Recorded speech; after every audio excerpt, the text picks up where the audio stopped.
The following program is being brought to you on the Voice America Health and Wellness Channel. For more information about our network and to check our additional show hosts and topics of interest, please visit voiceamericahealth.com. The Voice America Talk Radio Network is the worldwide leader in live Internet talk radio. Visit voiceamerica.com. The views and ideas expressed on the following program are strictly those of the host or guests and do not necessarily reflect the views and ideas held by the Voice America Talk Radio Network, its staff, and management.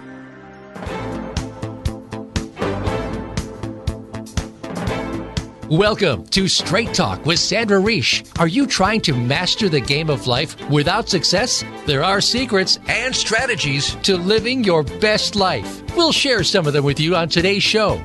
Take advantage of this series to become an expert at relationships. All relationships. It's time to live the life that you deserve to live. Now, here's your host, Sandra Reish. Welcome to Straight Talk with Sandra Reish. Today we have a very important guest and a very fascinating and I think urgent topic for people to hear about. I'm very honored to have with me Dr. Neal Barnard, who I recently got to hear speak. I'll tell you a little bit about that later. He is an American doctor and author, a clinical researcher, and a founding president of the Physicians Committee for Responsible Medicine. We're definitely going to want to talk about that, which is an international network of doctors, scientists, and lay people. He's an advocate of a low-fat, whole-food, plant-based diet, and he's done all sorts of research on that, which we'll talk about. And as of 2015, he's an adjunct associate professor of medicine at the George Washington University School of Medicine and Health Sciences. He founded the non-profit Barnard Medical Center, and he is the author of 17 books and more than 70 published papers on nutrition and its impact on human health. He stars in 3 PBS specials about diet and health, and he serves on the advisory board of Naked Food magazine, for which he is also a regular contributor of articles espousing a plant-based diet. He's a brilliant man. Please help me. Well, they're not going to be able to help me right now, but I want to say welcome to the show, Dr. Barnard. I really appreciate this. Well, thank you. It's great to be with you. Thanks for including me in the program. Well, I had an incredible experience. I went on a trip recently, and the first person speaking on the trip was you. And I want you to know, and it will come up today, what a profound impact you had on me and my entire family. And so I definitely went running up to you and asked you if you could come on the radio. And you're a pretty busy guy, so I really appreciate this because I wanted people to have the information. Like yourself, I believe that people should and have to make their own choices, but I feel the information needs to get out there. So I'm so happy to have you here to help muddle through all the information we're bombarded with daily on nutrition. So I guess the first thing I want to ask you is, what is your mission in terms of the Physicians Committee for Responsible Medicine? What does that mean? I founded this organization back in 1985 because back then and even today, doctors really don't do much of anything until a disease is ready to come in the emergency room door. In other words, we don't try to prevent heart problems. We don't try to prevent cancer. We don't try to prevent diabetes. We just try to pick up the pieces, once it's happened. And so we need to do that. And also, in addition to promoting prevention, we need to focus on food more than we are doing now. Right now, there's such a focus on drugs. But if a person has weight problems or a cholesterol problem or high blood pressure or diabetes, in most cases, the biggest contributor is food, and we've got to focus on that. And I'm happy to say that the research that we have done and that many other people have done, it has really shown the power of healthy eating to turn these things around. So we've got the tools there. We just need to make sure that people are aware of them and can put them to use. Okay, so we're starting with actually some very good news. If I understood you right, you're saying that food can play a huge role in turning things around on disease. Oh, absolutely. We can not only prevent diabetes in many cases, but there's so often we can turn it around so that diabetes improves. In some cases, it will go away. Wow. We are now looking at conditions like Alzheimer's disease, which we thought were just related to aging or genetics, and we now are finding nutritional clues there too. So this is an extremely exciting time, and the answer seems to be on your plate. Which is great news. So that does bring up the question is, you call it responsible medicine. So, and I'm sure you're not suggesting that we're getting irresponsible medicine. So how come not all our doctors know about this? How come I had to go so far away from home to find out about this? Well, hopefully things are changing. But it's unfortunately true that nutrition is really not emphasized in medical school. Even after we did our work that was funded by NIH, the National Institutes of Health, back in 2003, we were funded, just many years ago, and we showed that a low-fat plant-based diet could, in some cases, reverse diabetes. To this date, most doctors aren't using it. They don't know much about it. They're much happier to prescribe you insulin injections. Patients will say, keep your injections. Give me a healthier diet. I'd much rather not be on medication. So things do have to change. Now, the good news is I am talking with more and more doctors all the time who are saying, they have been inspired to use this approach. They find that patients like it much better, and it's obviously a lot cheaper to be eating asparagus than it is to be injecting yourself with insulin. So, yeah, it's so sure. I think things are not where they need to be, but things are changing, and they are starting to get better. I love your optimism and enthusiasm. I'm glad to hear it because since I've come home and, I talk about a plant-based diet, which I'm going to ask you what that means in a moment, I do find that people are sometimes quite taken aback by this. And there's even a reaction of kind of like a defensiveness almost. So let's start with what is a plant-based diet? Plant-based diet basically... It means the opposite of everything that I grew up with. I grew up in Fargo, North Dakota. It's right down south of Winnipeg, and every day of my life it was roast beef, baked potatoes, and corn, except for special occasions when it was roast beef, baked potatoes, and peas. But we have learned that a healthful diet means avoiding animal products. Throw out the meat and the dairy products and eggs. You do not need animal fat or cholesterol in your diet at all. Okay. And I would go another step. I would keep the fried junk and out of the diet too. Even if it's plant-based. A plant-based diet means healthy vegetables, fruits, whole grains, beans, and all of the things that will turn into. So for breakfast, maybe it's blueberry pancakes with maple syrup, or oatmeal topped with cinnamon and raisins and sliced strawberries. For lunch, maybe if it's chili, it's not the meat chili, it'll be the chunky vegetable chili. Or if we're at a fancy Italian restaurant for dinner, my angel hair pasta will not be dripping with Alfredo sauce. Instead, it would be wild mushrooms or artichoke hearts or a tangy tomato sauce or something tasty. But always think vegetarian, think vegan. Think about the plant products. Throw the animal products off your plate. Okay. So now first of all, I'm curious how this happened for you. You said you grew up on a farm. So how did you become plant-based? The year before I went to medical school, the year before I went to medical school, I had a job in a hospital.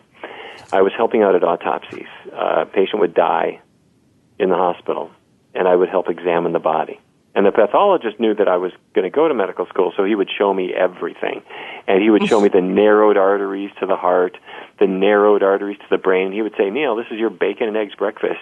That's what does it. Oh, God. And it was very eye-opening. And one day we had a person who died in the hospital, probably from eating hospital food, but that's another issue. Anyway, the patient had a heart attack.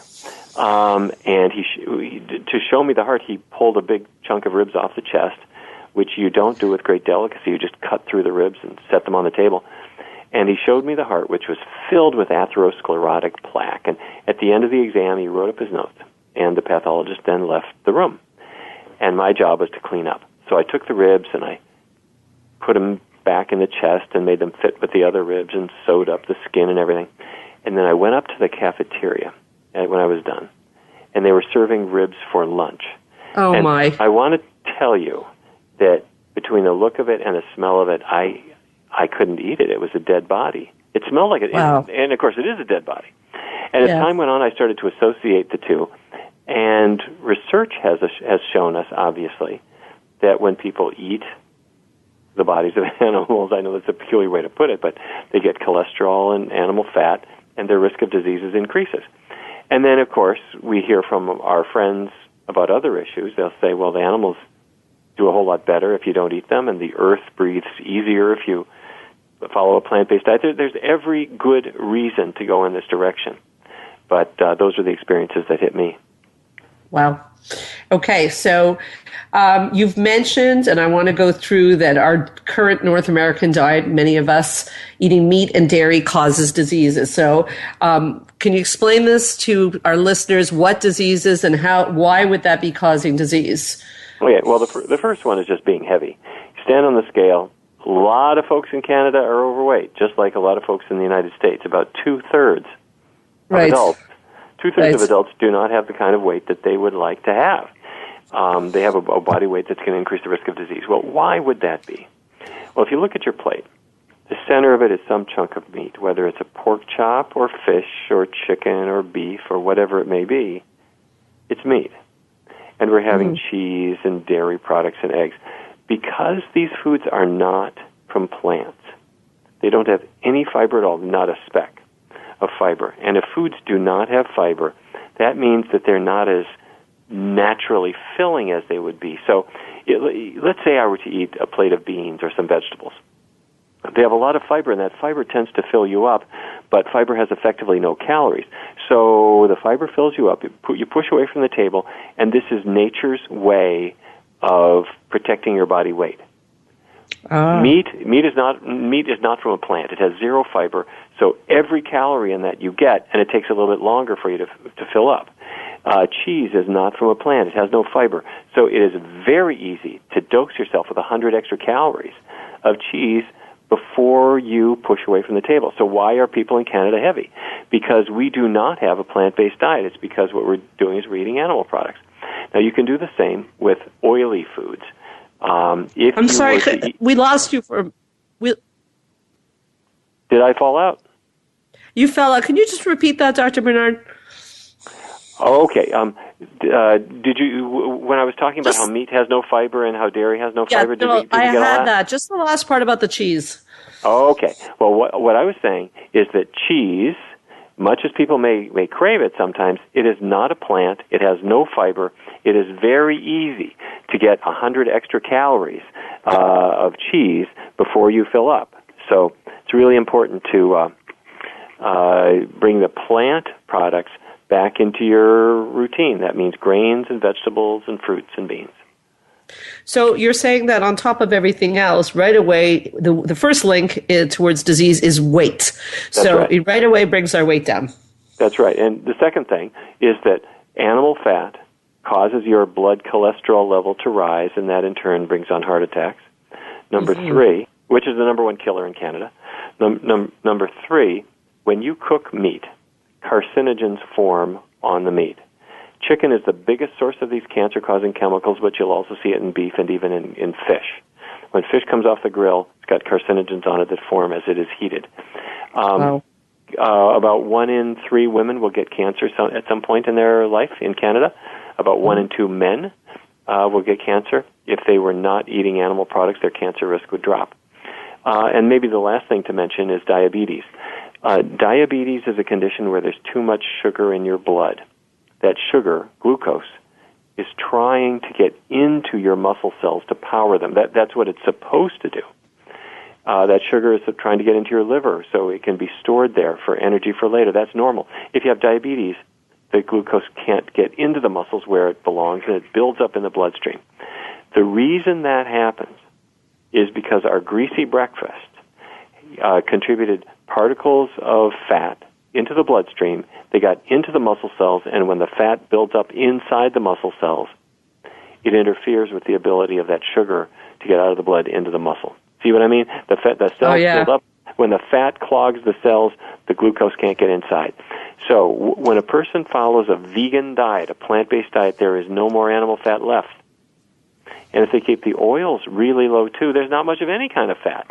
And when they do that, the fat from their cells starts to dissipate, and the diabetes can improve or sometimes even go away. Wow. That's huge. That's huge. I'm curious also, I've read also in your work that even Alzheimer's is part of the list of diseases that is affected by if you're eating a plant-based as opposed to a meat diet. How is that possible? In Chicago, the Chicago Health and Aging Study started tracking people's diets starting in 1993, and they found that the more people are eating bad fat, specifically the saturated fat that is in dairy products but also in meat, the more of that you eat, the higher your risk of Alzheimer's. It can be as much as tripled. So if we're looking for another reason to get away from animal fat, that's a biggie. Trans fats in snack foods have a similar effect. And there are many other things, but that alone is a really important thing to be aware of. Yeah, that's Alzheimer's, cancer, heart disease, weight, and it goes on, doesn't it? It does. It is really quite surprising if people would follow a healthy plant-based diet, along with a good lifestyle, not smoking, staying physically active. You're not going to live forever, but your health is going to be so much better than it would be otherwise.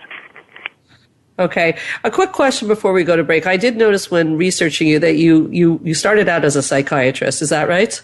Yep.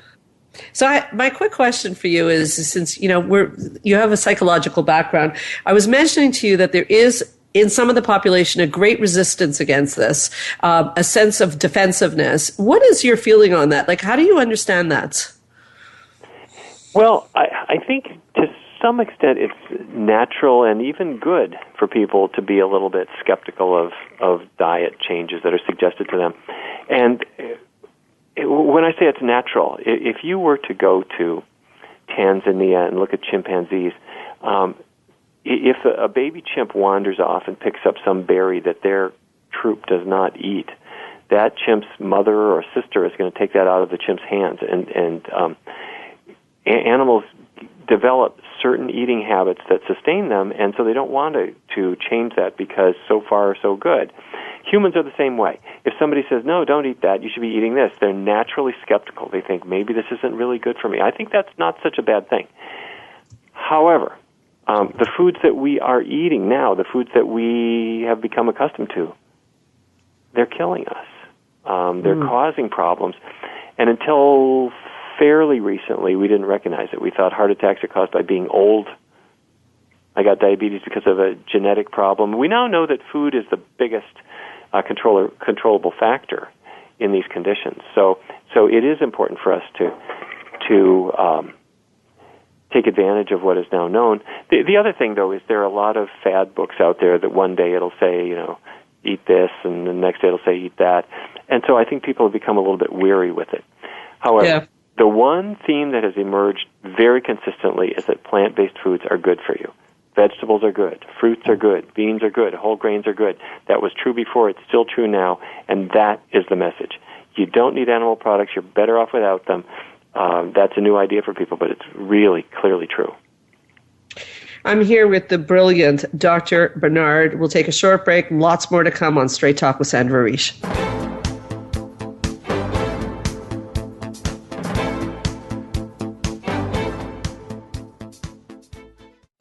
Change your life forever with the latest cutting-edge products for home study treatment for anxiety, featuring the clinical director of the Montreal Center for Anxiety and Depression and host of Straight Talk, Sandra Reish. Sandra is joined by top therapist Georgia Dow in this revolutionary anxiety videos therapy series. Thousands of people have benefited from this scientifically proven treatment approach. Isn't it time you chose yourself? Visit anxiety-videos.com right now. That's anxiety-videos.com and change your life forever. Spa Munari is a full-service wellness day spa located at the heart of West Island, Quebec. Submerge yourself in beauty with one of our many treatments, specially catered to your needs. We offer facials, manicures, pedicures, hair removal, massages, body treatments, and so much more. Enjoy our ultimate relaxation experience with our spa packages. We offer a men's menu as well. Call us today to book your next appointment at 514-695-5040 or visit us on the web at spamunari.com. That's 514-695-5040 or spamunari.com.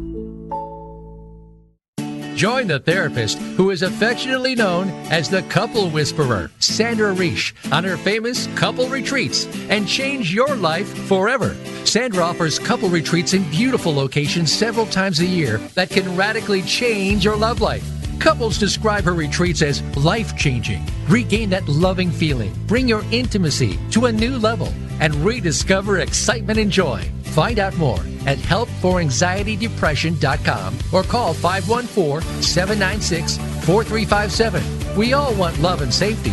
Now you can have it. Call 514-796-4357 or helpforanxietydepression.com.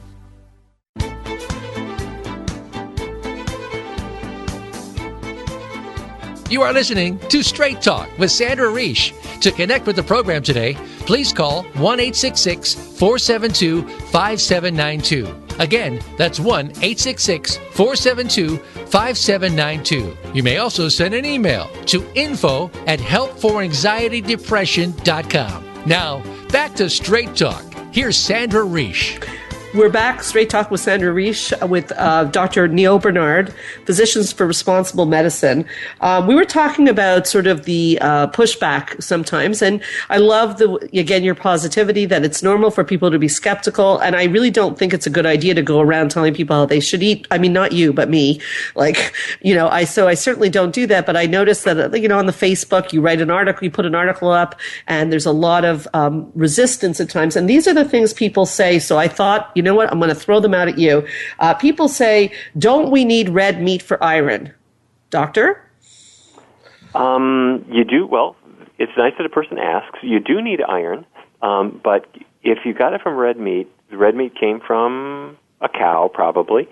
The cow doesn't make iron. Where does the cow get the iron? The cow gets the iron from grass. In other words, from a plant. So if you look at plants, like green leafy vegetables, or beans, they have lots of iron, and that's where animals get it from. So you can get it from the source directly.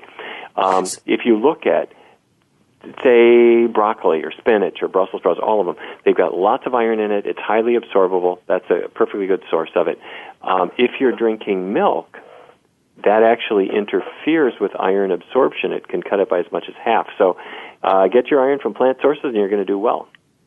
Okay, that's a great answer for that question. I think by saying that, you're almost saying that the cow is the middleman. We're getting our... Yeah, I think that's the way to put it. Yeah, that's right. Yeah, interesting.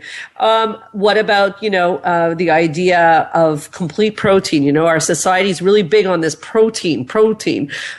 So they say, well, people who eat plant-based can't possibly be getting enough protein.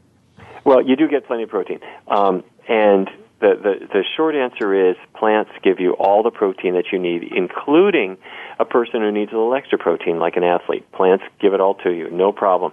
Now, here's the detail. A protein molecule is, if you looked at it under a powerful microscope, it looks like a string of beads, and each bead is an amino acid. And people who have studied protein know that there are certain essential amino acids that you need to get. Plants have them all. Now, if you have a variety of plants, you get a really good mixture of all the essential amino acids. So if you're eating rice, have some beans with it. Have a vegetable with it. You get a really good combination of all the essential amino acids, and you're never going to be protein deficient. I wouldn't worry about that at all. If anybody is skeptical, go out into the nearest rural area, pick out the biggest bull you can see, the fastest stallion, or go to the zoo and look at the tallest giraffe or the biggest elephant. That the rippling muscles on those animals' bodies was built entirely from plant protein. Those are vegans. Wow. So you're going to get all the protein that you need from plant products. I love that idea of going to look at the animals. I think people don't realize that that's even possible. So it's a great idea to go look at those animals. There are a lot of mammals that are vegan. When I tell people that, they don't believe me. Yeah, well, there certainly are, and keep in mind, we are not carnivores. We are not cats or dogs. We are great apes, and the great apes are, for the most part, plant eaters. I know someone's going to ask then, and when you say we're not carnivores, why do we have teeth that are like canine then, if we're not carnivores? Well, you don't. Take a look at your cat or your dog at some point. When your cat next yawns, look at your cat's teeth. They are these long, fang-like teeth that are very good for killing small animals and ripping their hide off their bones. Now, then go into the bathroom and open your mouth in front of your medicine cabinet mirror.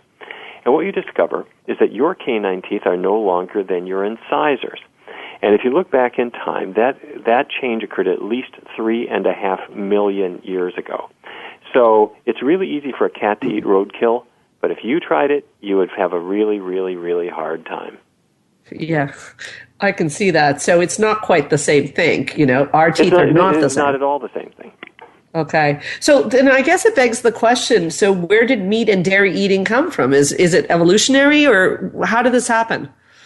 It happened, I actually put that question to Richard Leakey, the famous paleoanthropologist. And he said to me, Neal, he said, human beings are not carnivores and never were carnivores. The fact that people have somehow taken on the habit of eating meat has nothing to do with our nature. What it has to do with is when the Stone Age arrived, we had the capacity to make arrowheads and spears and axes, and that allowed us to do what nature couldn't do. We don't have sharp claws, and we don't have long, protruding canine teeth the way a cat does. But once the Stone Age arrived, we were able to eat meat. And so many people have taken it up, and if they've been able to overlook all the smelliness of it and the fact that it's extraordinarily cruel to do, that it has really caught on. And of course, in some societies where there was very little else to eat, meat may have sustained them at least long enough to breed.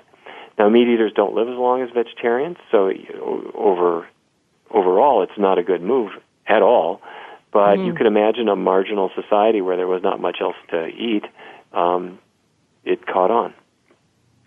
Yeah, and that's what led to us today at this, where we are right now, I suppose, is it caught on. And I think I remember you saying when I heard you speak that the richer the society is, the more meat eating goes on. Unfortunately, that's what we're seeing right now in China. Historically, people in China were thin, relatively, or very, very little diabetes, very little heart disease. The increasing wealth over the last 15 years or so has created an enormous market for meat. And the population is having cardiovascular disease like never before. They're going to have Alzheimer's disease. They're having diabetes exploding. And it's not genes changing in this country. It's meat and dairy products coming into the diet. Wow. So for people listening, and people say things like, well, I only have meat once a week, or I don't eat red meat, I eat chicken. Does that work? Is that good enough to sort of, cut it down? Well, any step that a person makes is a good step. However, it's a little bit like cutting down on smoking. If a person goes from a pack a day to a half pack a day, that's good. I'm glad they're doing it. But their risk is still really high. And if they go from a half a pack to 0, that's huge. So when a person is eating meat every few days, they're going to do better than they were doing before. But there is nothing like kicking it out of your diet completely. That's when the cholesterol levels really come down and the blood pressure comes down, diabetes gets better, and so forth. Yeah, I've been feeling great since I met you, I must say.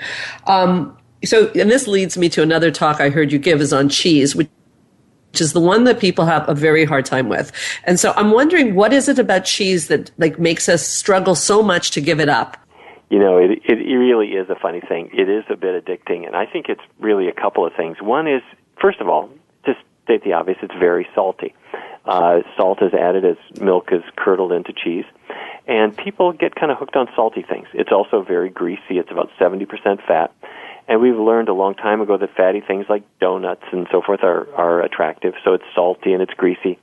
But the secret ingredient, I believe, is what are called casomorphins. These are casein-derived morphine-like compounds. Casein is the protein in milk, and it's heavily concentrated in cheese. And casomorphins are opiates. They have an effect on the brain, and evidence suggests that they are a little bit addicting. And there's a little bit of it in milk, a lot of it in cheese, and I think that's why people tend to crave cheese. Yeah, because it does seem to be something that people have a hard time giving up. And they often also ask, what about calcium then? If you give up your milk and your cheese, we've been led to believe that that's where we get our calcium from. How are we going to replace this? Same thing the cow did. As you were talking about with iron, the cow is the middleman when it comes to calcium. The cow doesn't make calcium at all. The cow eats calcium in grass or other sources and puts it into milk. If you eat green leafy vegetables or beans, you're going to get really high calcium sources. There are many other foods that have calcium too, but it's good to cheerlead for the beans and the greens. Beans and the greens. So, just for fun, what is your favorite junk food these days? Well, I don't really do junk food. When we think of junk food, I think of dairy products and meat and eggs, and that really is junk, and that's been out of my diet for a long time. And I have to say I don't miss it. I'm sorry, Doctor. What about like a fried vegan food? Is that something you would have once in a while, deep fried vegan food? Tempura? The rules that I try to live by are I eat vegetables, fruits, whole grains, and beans. I keep the oils really low, so I don't do a lot of fried stuff, really. Okay. By the way, it's important. And you don't crave it. It's important to have vitamin B12. I should make a point of that. You need vitamin B12 for healthy nerves and healthy blood, and animals don't make it. Plants don't make it. It's made by bacteria. But for a variety of reasons, I believe people should be supplementing vitamin B12. And so I add that to my rules. But if I were to go out to a nice restaurant tonight, I might have a spaghetti with an arrabbiata sauce or something like that, or there are a lot of sushi restaurants around where I work. And I wouldn't have the fish sushi, of course, but I would have the vegetable sushi, the cucumber sushi or whatever it might be, along with all the exotic salads and miso soup. There are a number of Korean and Thai restaurants here with many, many, many vegan choices. Dairy isn't part of their tradition. They got so many meatless things too. So, to tell you the truth, if you told me I had to stop being vegan and I had to go back to eating roast beef, baked potatoes, and corn the way I grew up, that would be a really sad diet. What I eat now is much more exciting. So you're enjoying the way you eat. You feel good in your body, and the science, and you're not craving or feeling like you're missing out. It's like quitting smoking. I quit smoking 30-some years ago. And for the first week or two, you crave cigarettes. And then after a week or two, you are thrilled. And you are so glad to have that out of your life. And that your clothes don't stink, and you're not going to get lung cancer, hopefully. When a person gets away from meat and dairy products and so forth, for the first week or so, you might feel that the new foods that you're eating are a little bit light and so forth. But what you discover is that pretty soon you start to prefer it. And you like the way you feel, and your energy is great, and your digestion is better, and people start saying, "What are you doing? You look fabulous." And then as the years go by, when other people are looking older, and they say, "Well, you look really pretty healthy," that's something you can't buy. And so eating a healthy plant-based diet, a vegan diet, it's not the extreme end of your diet exploration. It's the beginning of it. Start there, and then you'll discover all of the wonderful foods and products and books and websites that are there to help you. So along with the plant-based diet, you talked about a healthy lifestyle. So that includes regular exercise. What does Dr. Barnard advocate in terms of exercise? What I do is 3 times a week, I go to the airport, and I carry massively heavy luggage, and I arrive at the very last minute before the plane takes off. So I run like heck for the plane. I do that 3 times a week, and it keeps my blood going. All right, no, seriously. Seriously?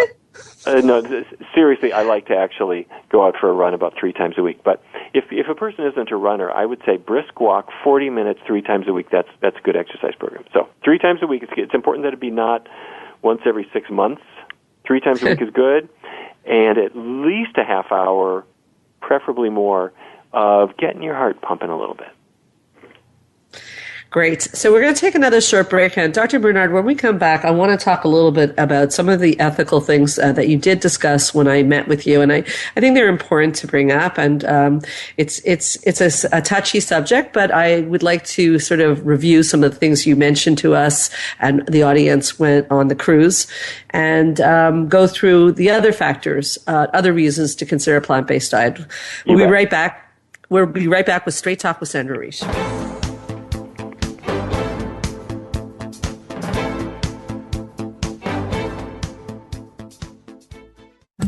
Change your life forever with the latest cutting-edge products for home study treatment for anxiety, featuring the clinical director of the Montreal Center for Anxiety and Depression and host of Straight Talk, Sandra Reish. Sandra is joined by top therapist Georgia Dow in this revolutionary anxiety videos therapy series. Thousands of people have benefited from this scientifically proven treatment approach. Isn't it time you chose yourself? Visit anxiety-videos.com right now. That's anxiety-videos.com and change your life forever. Spa Munari is a full-service wellness day spa located at the heart of West Island, Quebec. Submerge yourself in beauty with one of our many treatments, specially catered to your needs. We offer facials, manicures, pedicures, hair removal, massages, body treatments, and so much more. Enjoy our ultimate relaxation experience with our spa packages. We offer a men's menu as well. Call us today to book your next appointment at 514-695-5040 or visit us on the web at spamunari.com. That's 514-695-5040 or spamunari.com. Join the therapist who is affectionately known as the Couple Whisperer, Sandra Reish, on her famous couple retreats and change your life forever. Sandra offers couple retreats in beautiful locations several times a year that can radically change your love life. Couples describe her retreats as life-changing. Regain that loving feeling, bring your intimacy to a new level, and rediscover excitement and joy. Find out more at helpforanxietydepression.com or call 514-796-4357. We all want love and safety. Now you can have it. Call 514-796-4357 or helpforanxietydepression.com.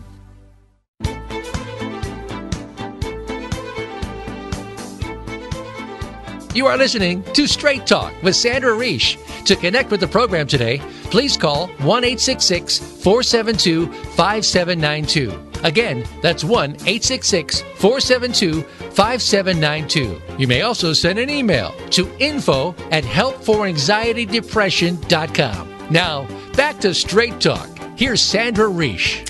So I'm back with Dr. Barnard, and when I sat listening to him and all the research all the research that was presented, as he's talked today about disease and about living a healthier life and about how wonderfully food can heal us, at a certain point in his lecture, he presented a little bit on the ethical conundrum of eating animals. And I've never really been a fan of being scared, using fear as a way to motivate people, but I thought you presented it in such a straightforward, not fear-based way. And what happened is my husband, in listening to this as parents, you talked about how dairy farming works. And for the listeners listening, we're not going to get gory, don't worry.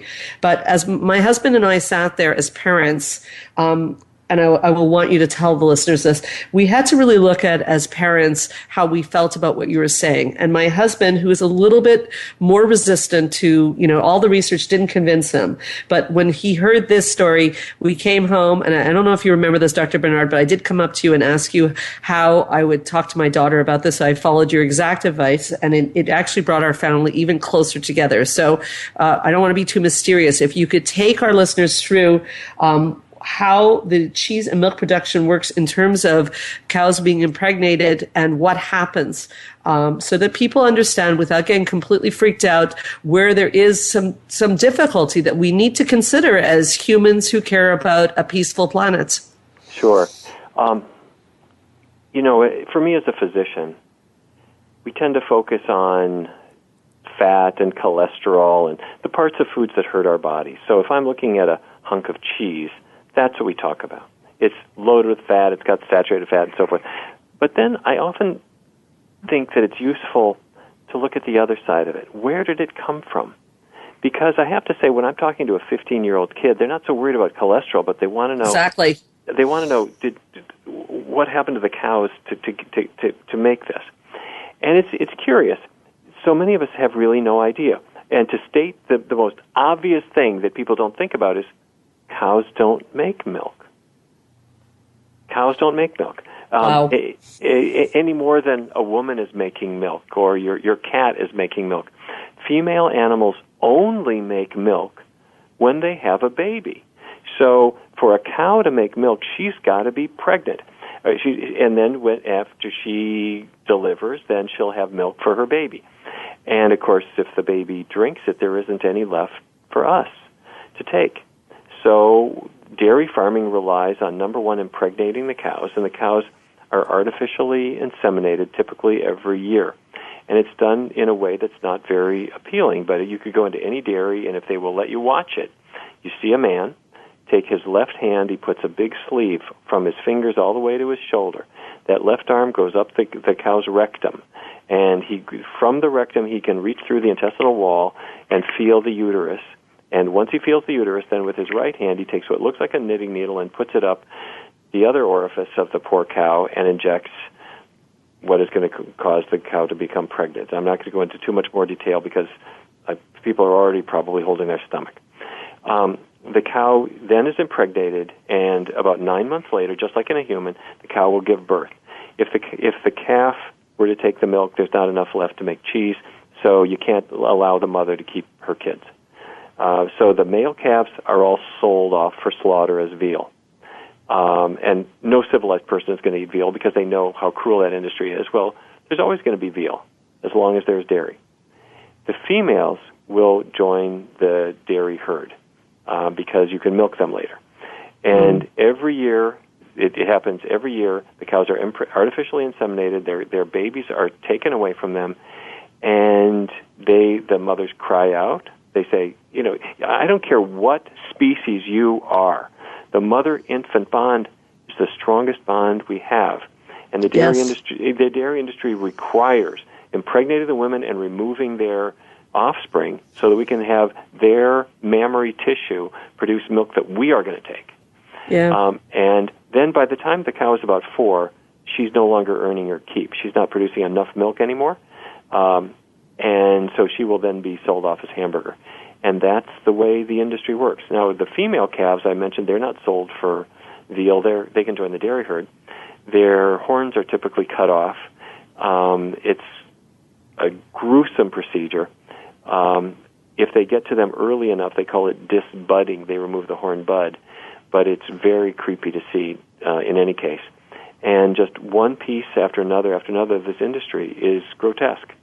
And if you believe you have to do it, well, then maybe it's a little more forgivable. But once you realize that dairy products aren't necessary, they aren't even good for you, people who avoid them are healthier than people who eat them, then why are we doing this?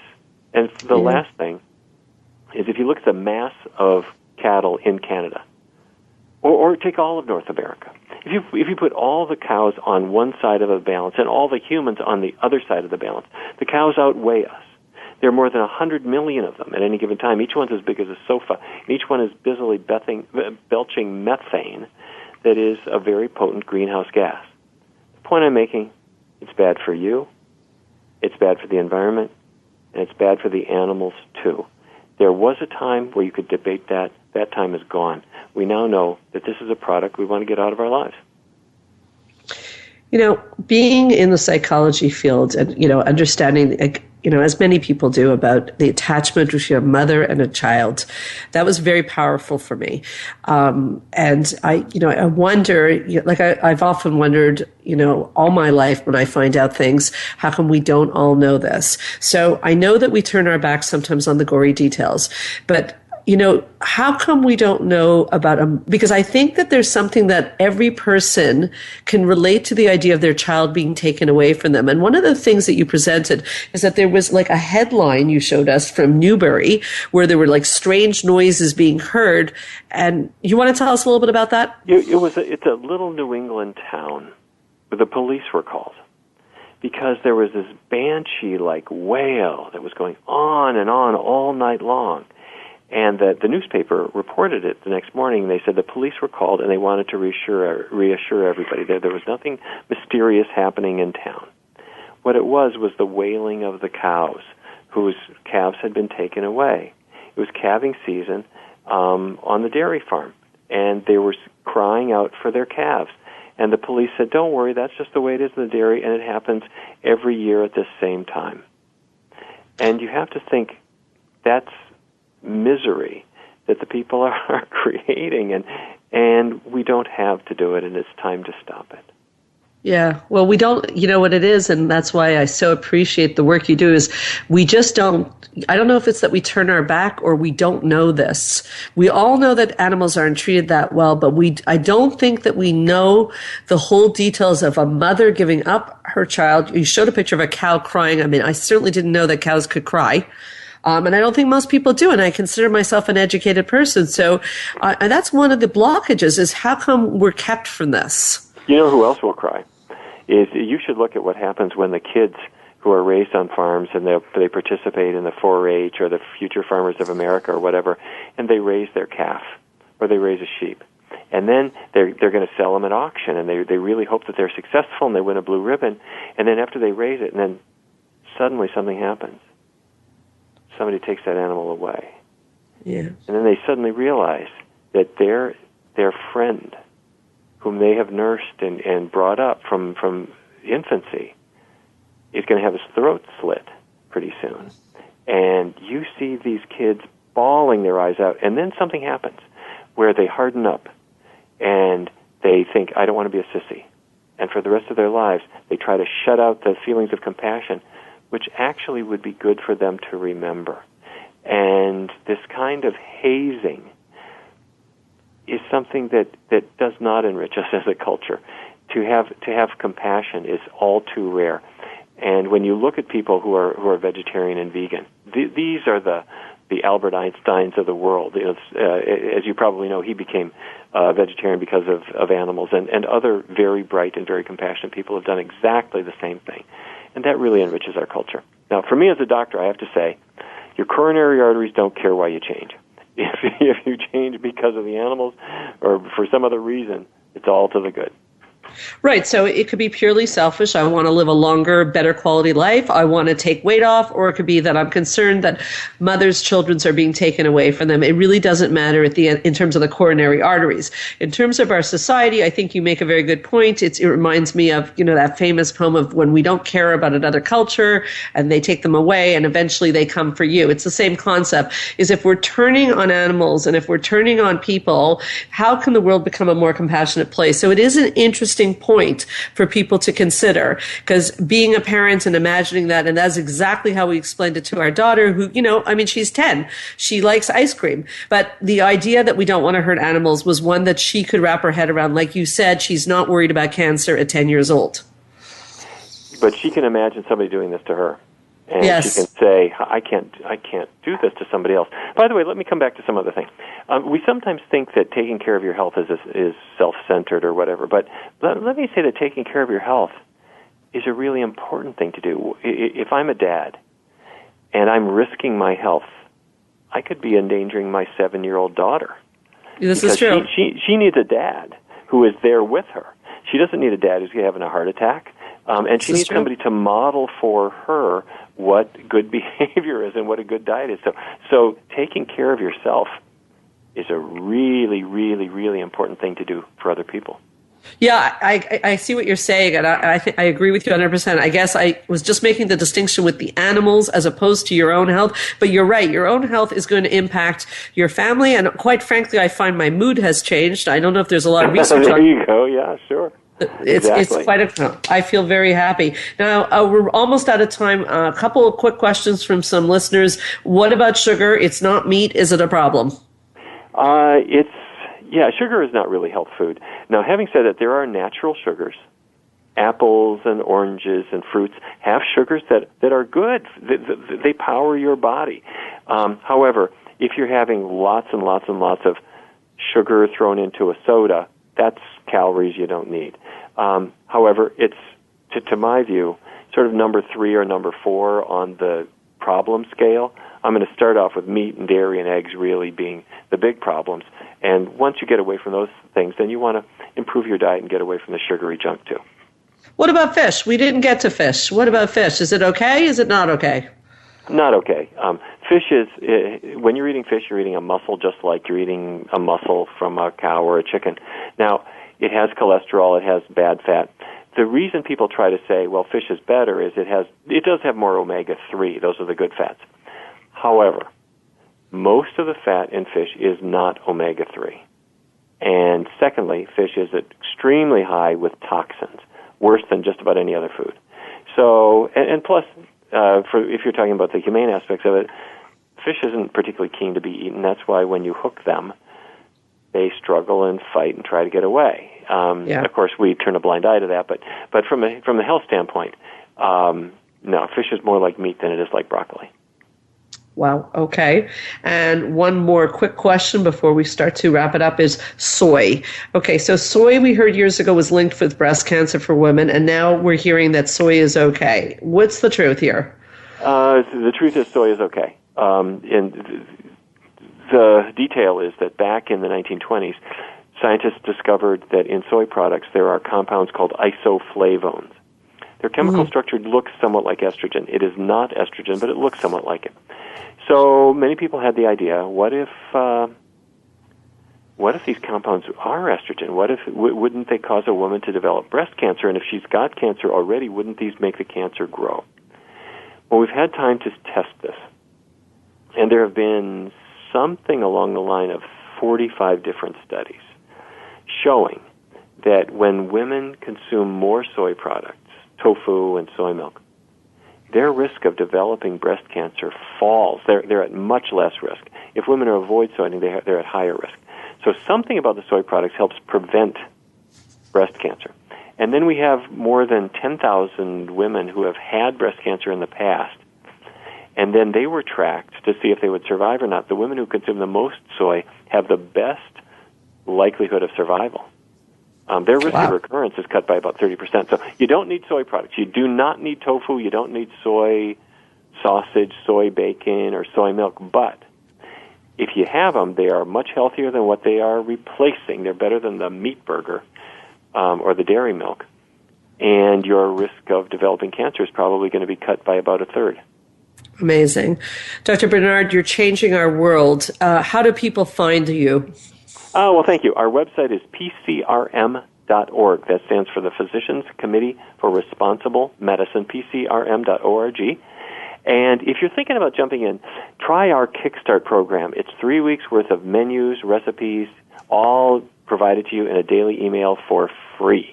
That's called the 21-Day Kickstart program. You'll see it at pcrm.org. That's fantastic. So just say that one more time. The 21 Kickstart program can be found at? Yes, at pcrm.org. I can't thank you enough, Dr. Barnard. Thank you for coming on to Straight Talk. Well, thank you. It's been great talking with you today. I hope to speak to you again. This Likewise. is Straight Talk with Sandra Reish. Keep your eyes on the stars.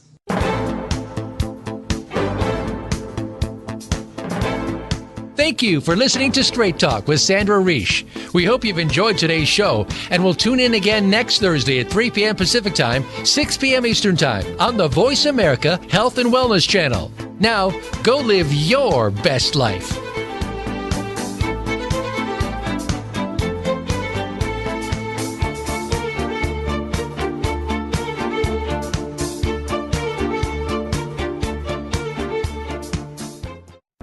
Thanks again for listening to the preceding program, brought to you on the Voice America Health and Wellness Channel. For more information about our network and to check out additional show hosts and topics of interest, please visit voiceamericahealth.com. The Voice America Talk Radio Network is the worldwide leader in live Internet talk radio. Visit voiceamerica.com. The views and ideas expressed on the preceding program are strictly those of the host or guests and do not necessarily reflect the views and ideas held by the Voice America Talk Radio